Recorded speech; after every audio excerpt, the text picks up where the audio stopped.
پیسے کمائے اور اللہ کی بارگاہ میں قربانی کر دی، قربانی نہیں ہوگی، وہ قبول نہیں ہوگی۔ شراب بیچ کے پیسے لائے اور اللہ کی بارگاہ میں جانور قربان کر دیا، کس کام کی ہے تمہاری قربانی؟ اور قربانی تمہاری قبول نہیں ہوگی اللہ کی بارگاہ میں۔ کسی کا حق مار کے تم نے جانور خریدا اور اللہ کی بارگاہ میں قربانی کر دی، وہ قربانی تمہاری کوئی قربانی نہیں ہوئی ہے، اور صرف تمہیں گوشت مل گیا، اس کا ثواب تمہیں نہیں ملا۔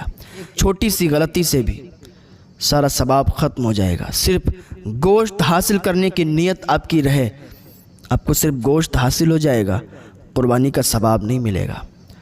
بہت سے لوگ کہتے ہیں کہ قربانی کس پر واجب ہے، کون کون کرا سکتا ہے؟ دیکھیں، قربانی مالک نصاب پر واجب ہے۔ جو مالک نصاب ہے اس پر واجب ہے، وہ قربانی کرائے گا۔